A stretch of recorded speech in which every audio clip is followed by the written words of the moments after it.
Hello and welcome to part 3 of the Forex Academy Fundamentals training. Today we'll take a look at the European Union, or rather at those member countries of the EU that have adopted the euro as their currency. Because the EU has some particular quirks, we will be spending more time looking at the organization than at actual indicators. The European Community was founded after the Second World War, that ended a period in which European powers could dictate their will to the world and fight each other to the death.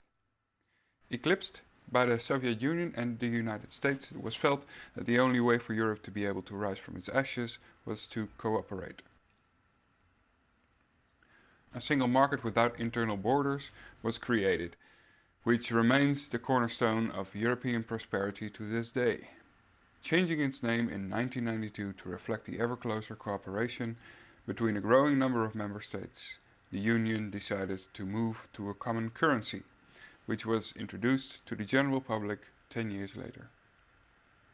As of January 2009, 15 member states are part of the Eurozone, which means they use the euro. This includes Slovenia, which has only joined the Union as recently as 2004. Britain, Denmark and Sweden have postponed adopting the euro, but recently Denmark has shown a renewed interest. The Eurozone is the second biggest economy in the world, behind the United States. This is bound to change soon, however, since all 27 member states of the Union have pledged to at some point adopt the euro. Together, the Union member states surpass the USA in terms of economic output. If all this sounds like an unequivocal success story, don't be fooled. The EU has some serious defects that hamper it in its effectiveness. For starters, the Union has grown too fast for its own good. The legislative process is swamped by unanimity requirements and other problems, stemming from the time that the Union was still a baby. Also, some of the recent admissions seem not quite up to speed yet, wrestling with widespread corruption, a largely small-scale agrarian economy and social unrest.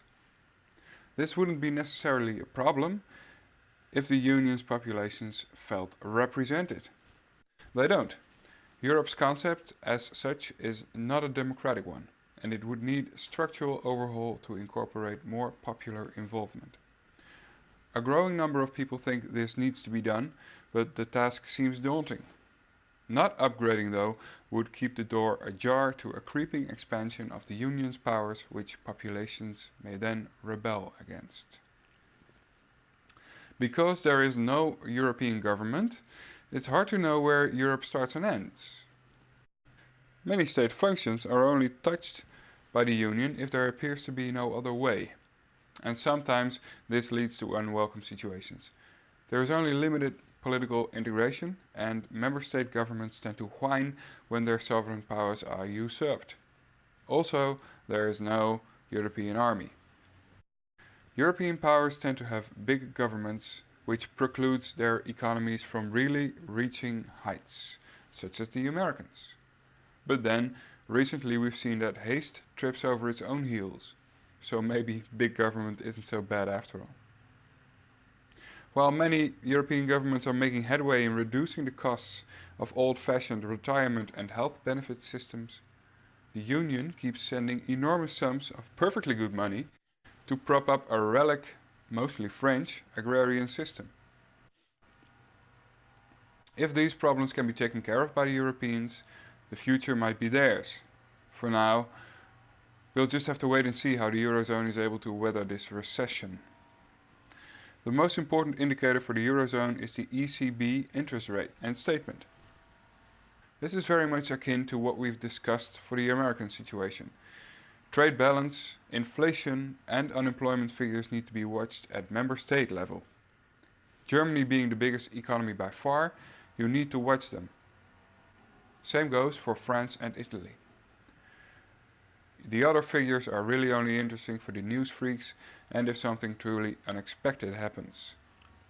Next, we'll take a look at the British Isles.